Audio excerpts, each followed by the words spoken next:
Okay, I think I'm live with Ryan. Actually, it's been like a hot minute since Ryan and I've been live. A So, long time. It welcome. might be I years. mean, which is really sad, but honestly, we've just had a ton going on. And so this is our ROI in 5 live that we've been doing weekly, which has been really fun. And it's our goal to give you something that will have at least a 3 times return in the ROI within 5 minutes. So definitely a funky thing, but it's been really fun to like have us push into that. So with that being said, because we're going to do this fast, Ryan has something that is a little different today, which is really great. It's not one of our systems or our processes necessarily. It's a part of our consulting, right? Because it has to do with one of our 3 tenants. It's not leadership for you, systems, or and processes, but it's the people piece, which is obviously super important. So, Ryan, tell us the story, and then we'll talk through why we think this has got, maybe even a 10 times return. I mean, this has got a huge return in our opinion, and it needs to be talked about. So I guess it's really leadership and people, right? hmm Yeah, it is. It's so cool. Just a couple of weeks ago during one of my sessions, a really neat thing happened, and I've been trying to figure out what I'm going to talk about for ROI, and we've been talking about a whole bunch of short-term things, like what can I do now to infuse money? Because most people think of return on investment, hey, I want to get a return now, but there's also a long game with return in some aspects, right? And so when we talk Yeah. about hiring a great talented person that's going to transform our business, there's a tremendous return on investment by hiring the right person and building upon it. And Yeah. I had a session with a client. We'll call him Trevor because that's his name. Um, but anyway, so he was on with me and his assistant, and he had an issue. He had maybe more leads than he needed or than he had time to even follow up with. Yeah. He's got an assistant who's Must be nice. fantastic. Yeah, he's got an assistant who's fantastic. And I was like, well, because they were both on the session, I said, well, I mean, maybe she has some bandwidth to maybe answer some of the calls. I kind of feel like it would be part of her skill set. And Trevor stopped me right there and he said, hold on. He said, like, I got to make sure she's okay with this because I did not hire her for this. She signed up for an administrative role.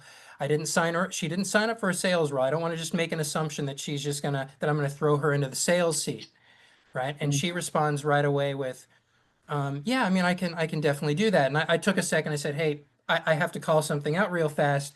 What you just did there, Trevor, was amazing. Like, so many people just treat their assistant like a cog, like a Yeah. machine, like, oh, well, I need this, so you go do that. Whatever I need, you're just going to do it because I'm paying you Yeah. money, right? And in the wrong situation, you do that and you could wind up chasing away the right person that starts feeling taken advantage of or feels being taken for granted.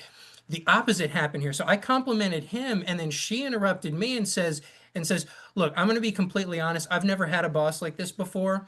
He's amazing. I'm going to move heaven and earth for him. I thank God I got this job every day. Right. And you think about what he did there. He found someone talented. He didn't take them for granted. He treated them like a human being. Yeah. And she's moving heaven and earth for him. And she's going to transform it. She's going to even help him with some of the sales stuff now because he treated her like the human being she deserves to be treated as, right? And he's going to get a massive return. But in Mm. another universe, I've had clients in the past that would have just taken it, assumed, okay, go do it, go do this, do, whether it's on your description or not. And I've seen people leave in the past too, Yeah. right? So there's a negative return if you take advantage of them, a super positive return. And what is it, Lindsay? I think it's like they say it's a minimum of 2 to 3 times a loss if you have to go rehire someone, right? And Yeah. there's Your an salary, opportunity. right? Yeah. Yeah, just the salary, the salary alone. But then if you lose that amazing person, have to replace them with someone that's probably not going to be as good, there's a negative ROI that's going to happen, even Yeah. beyond you make the next hire. So, Well, and the reality of this one is that like investing in your people, it's an investment, right? It is not an expense. We say that all the time. And this was an investment in, hey, your job description says this. We might have you do some of this. It's not in that. Like, what's the win-win? Like, what does that look like?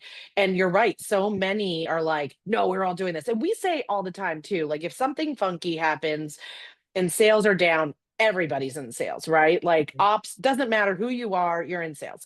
But at the end of the day, no ops person ever is like, I'm gonna go make cold calls or like Can't I wait want to to make call calls. leads. Like this is so fun. Barely ever. But if they believe in the mission, they believe in what we're doing, and they believe in you as the leader, they're happy to make some of those calls. And the truth is, the ROI here in five is that he stopped and recognized that it wasn't on her job description, pivoted and said, hey, this isn't something that we had talked about. What do you think?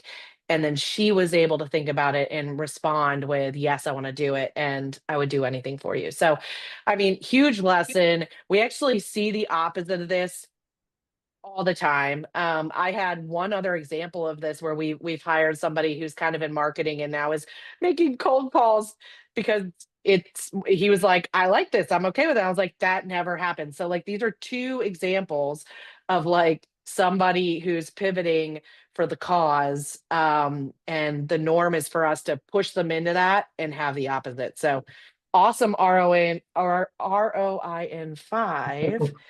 Hey, listen, really quickly, if you need consulting help, so Ryan, how long have we been together? 8 years plus I think 9. it's 9. Because Lisi's turning 8 this week. So Okay, so probably 9. so we're about 9. And I think at the end of the day, you are our first consultant alongside of me. You have changed thousands and thousands and thousands of businesses, not just real estate, we had small business as well. And for him to come and say this is his thing is, I think if you've listened to this whole thing, it is worth it for you to take that seriously. Because when I say thousands of businesses, thousands of businesses. So this was his thing that he wanted to bring to you guys, which means it's super important. So if you want to learn more or you want to be in business with Ryan, reach out to me. Probably one of the best coaches, coaches me all the time. So thanks, Ryan. Thanks, Linz. See ya. Bye.